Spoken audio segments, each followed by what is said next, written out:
Hey, what's going on, YouTube? It's your boy B Berg. I'm just getting with you guys on here, man. I really want to definitely talk about a topic. I should pull the article. I think it's from Timeline.com. From article by I think her name is Cassandra Diller, a Black American woman, DOS, based out of Texas. I think out of Tyler area.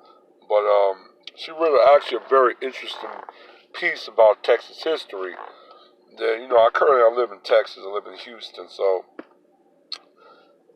been here for a while too. Been here since about 2002.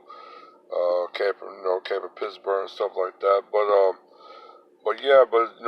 She wrote a very interesting article. I definitely want to shine a light to, and more about how how Americans were still very involved in the slave trade, even after the 1807 um, ending of the transatlantic slave trade from Africa, direct from Africa.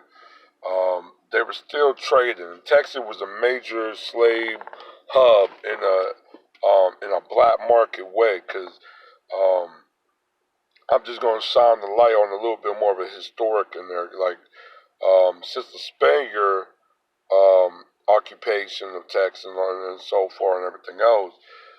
Slaves been going into Texas since 1716.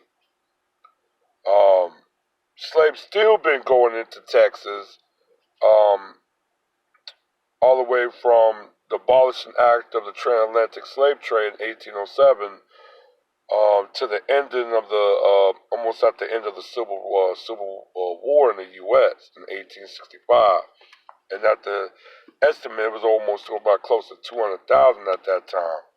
Um, but it was definitely it was the domestic slave trade was actually run by pirates, and pirates is actually was very organized, like organized crime syndicate and smuggling slaves into the United States. Um, and it was still very lucrative. I mean, you could still buy a slave at $140 a slave. That was more value than any resources, precious metal, any material that was already going on and being made in the United States at that time. So having a slave was total 100% wealth.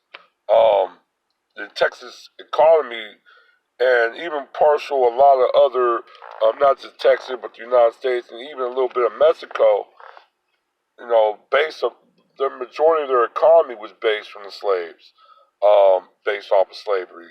Um, you had basically two people that was given very prominent role in Mexico and in Texas politics, but they were pirates as well. But they had a leeway because they were allies of the United States during the War of 1812. You had a dude named Ari. Um, I can't remember his first name, but um, he was a pirate at first. But then he became a Mexican revolutionary fighting the Spaniards. And when Mexico won independence, he became the governor of Texas. So he was a pirate, but he returned a governor for Mexico. Basically, he made Texas into a safe haven for um, um, a lot of pirates to smuggle slaves and stuff. Um, you had another dude named Jean Lafitte, who was very prolific, bringing damn near close to about 500 to 600 slaves, almost about 1,000 slaves in. I think about 300 400 slaves into Galveston at the time, and he actually ran a pirate commune, and it's like it's a syndicate. It's actually like a criminal, um, seafaring crime syndicate called the Campassi, and he actually ran his syndicate basically smuggling slaves into Texas and going throughout the United States, coming straight out of the Caribbean, Haiti, Bahamas, Jamaica, whatever islands in Jamaica they basically was getting.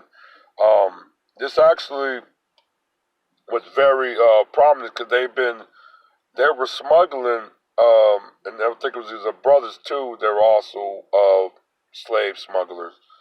All three of them combined selling to bringing over 1,500 slaves to Texas from the year between 1816 and 1821. At the independence of Texas, there was over 30,000 slaves.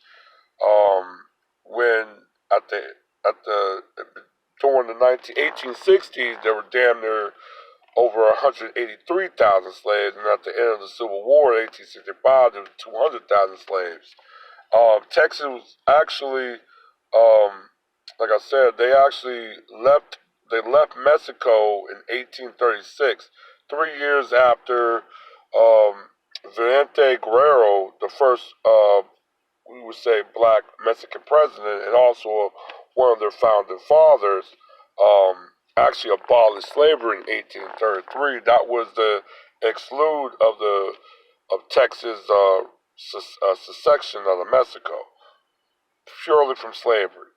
Um, but Mexico didn't really enforce their laws onto those white settlers coming into Texas and bringing their slaves. Um, Even when they said they did, they really Mexicans didn't have no backbone. But at the same time, I don't think Mexicans really cared about the slavery or slave trade or nothing like that. It was a lot of sympathy for that because when you think about it, they killed Eddie, they killed Vicente Guerrero. So what was that? Let's see. Oh yeah, sorry man about that. I just had to do something real quick, but yeah, but definitely it was a lot. It was a lot of really just a lot of lack. It was really a lot of lack and enthusiasm, really trying to actually abolish and end the legal slave trading and practices in Texas, even during the Mexican control of it. But I know in Texas history they said that the United States um, actually came towards them for to see if they wanted to join the union, but that's totally not true. Actually, Texas was trying to join the union um, right after um, their um, actually right after their independence. I think they were trying to get really try to join into the United States because Mexico was threatening to invade. Um, and I think this time Mexico was going to come very serious on the second invasion. I don't think Texas really didn't have the really have the means to fend off the second invasion. So they basically were trying to join the Union. They got rejected twice due to the negotiation of the compromising of 1850 that basically was the predicate of free states and slave states, and also uh, land in the West. Um, that they definitely acquire after the Mexican American War. So that was one of the reasons why Texas was rejected, and they were finally admitted to the Union around 1845. But it was just the thing about it. The slave trade was still going on. It wasn't really like the transatlantic to Africa, but it was a slave trade going from the Caribbean to the Americas.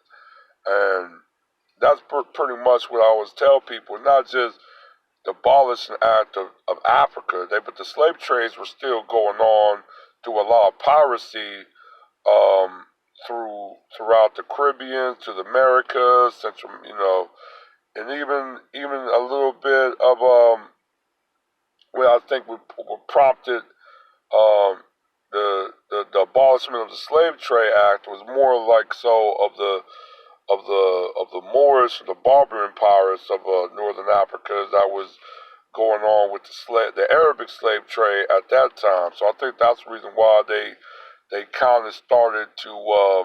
That's when they came out with the Abolishment Act of 1807 and the loss of Haiti and the rise of Haiti at the same time. But like I said, a lot of powers had a huge implication on keeping the slave trade going on and actually boosting the economy of Texas for a long time before discovery of oil and natural resources. Slavery was the main economy of Texas for almost 100 years before the actual oil boom.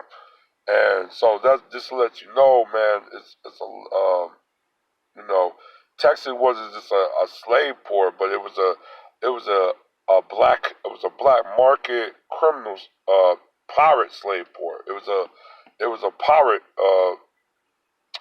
smuggle area, and they made a lot of money. I think in the hindsight, they made the pirates made well over to $200,000 of U.S. dollars at that time. That would probably be equivalent to maybe a couple $1,000,000. You know what I'm saying? So maybe several millions of dollars, maybe more than that. Um, if I have to really crunch numbers and see what the value is or inflation, but it would definitely be in the millions or tens of millions of dollars that they profited at this time. And like I said, I really want to open people's eyes about, slavery and the slave trade was still going on. There was a lot of things going on that was actually run by criminal syndicates, and pirates are still criminal in a way, and they're still in a way a criminal syndicate in their own right. So you had a lot of criminal elements that was involved in slavery as well and profiting in slavery and going undermines a lot of the current laws. I remember Texas made a law between if I'm mistaken, 1850 to 1860. If you were a free person, a free black person, you have to leave the state of Texas, or you can be claimed, or they'll give you the death penalty. It's one of three. But a lot of free blacks had to leave at that time, and go between the 1850 and the 1860 because of the law that they had.